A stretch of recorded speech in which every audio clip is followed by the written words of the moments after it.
नमस्कार। आज आपको कमलेश बताएगा कि देशभक्ति क्या होती है। Is your name? My name is Kamlesh. अच्छा। In which class do you read? I read in class 7th. हाँ, तो आप 15 अगस्त पर क्या बोलना चाहते हो? राष्ट्र निर्माण और देश प्रेम के उपलक्ष्य में अपने कुछ विचार। अच्छा।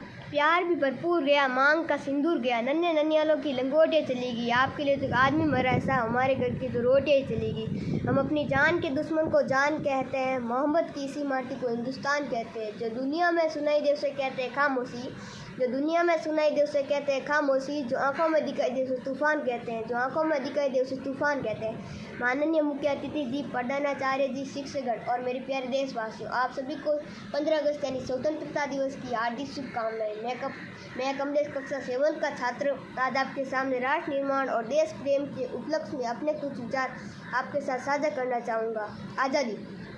आज़ादी का असली मतलब वही समझ सकता है जिसने कभी गुलामी की हो। हम सौभाग्यशाली है जो स्वतंत्र भारत में जन्म लिया। यूँ तो आज़ादी की लौ 1857 में जल चुकी थी, जो 1947 में हमारे भारत देश को आज़ाद कराई।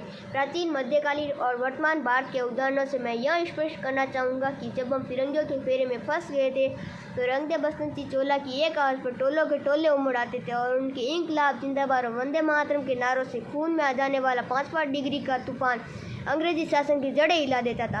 और इसके बाद 62, 65 और 71 के मुद्दों में जब घर के हालात यूँ हो कि प्यार भी भरपूर गया, मांग का सिंदूर गया, नन्हे ननियालों की लंगोटियाँ चली गई, छोटी छोटी बेटियों की चोटियाँ चली गई, बाप की कमाई गई, भाई की पढ़ाई गई, एक ऐसा विस्फोट हुआ कि पता ही नहीं चला, विश्व की कई रोटियाँ ही चली गई।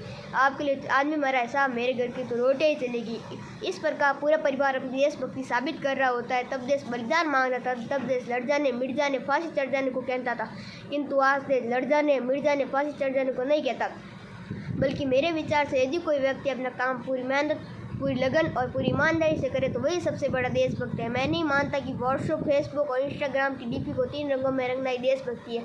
यदि आप कहें कि वर्ष में 2 बार तिरंगा हाथ में लेना देशभक्ति है तो मैं आपसे पूछना चाहूँगा कि फुटपाथ पर रहने वाला बच्चा जब ट्रैफिक की छाँव में नंगे पाँव तिरंगा बेच रहा होता है तो क्या आप उसे उसकी देशभक्ति कहेंगे? नहीं, ये उसकी देशभक्ति नहीं है, ये उसके पेट के भूख की शक्ति जो उसे ऐसा करने पर मजबूर करती है, क्योंकि ना वो मंदिर को जानते हैं ना वो मस्जिद को जानते हैं। वो पेट के भूखे साहब वो केवल भोजन के निवालों को जानते हैं, वो पेट के भूखे साहब वो केवल भोजन के निवालों को जानते हैं। अपने परिवार, अपने समाज और अपने राष्ट्र के प्रति समर्पण का भाव है देशभक्ति। हर देशद्रोही के जीवन में आने वाला तूफान है हमारी सच्ची देशभक्ति।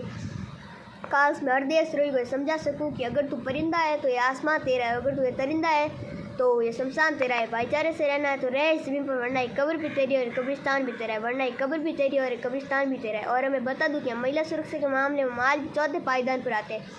हम एक ऐसे समाज में रहते हैं जहाँ हिंदू पैदा होते हैं, मुस्लिम और ईसाई भी पैदा होते हैं, पर बदकिस्मती यहाँ कोई इंसान पैदा नहीं होता। यही सच्चा राष्ट्र प्रेम, यही सच्ची देश प्रेम कि ना सरकार मेरी है, ना ये रौब मेरा है, ना ही ये बड़ा सा नाम मेरा है। बस इतनी सी बात का गुरूर है मुझे, मैं भारत का हूँ और भारत मेरा है, मैं भारत का हूँ और भारत मेरा है। परंतु एक वैचारिक बीमारी कहा जाता है कि हम दुनिया के सबसे बड़े लोकतंत्र है। जहाँ हिंदू पैदा होता है वहाँ मुस्लिम और ईसाई भी पैदा होते हैं, पर बदकिस्मती यहाँ कोई इंसान पैदा नहीं होता। मेरे विचारों में ना हिंदू की ज़रूरत है और ना ही मुसलमान की ज़रूरत है, बस राष्ट्र निर्माण के लिए केवल एक सच्चे इंसान की ज़रूरत है। जरा सोच कर देखे, पेड़ पौधे और शाखाएँ भी परेशान हो जाए, जब परिंदे भी हिंदू और मुसलमान हो जाए।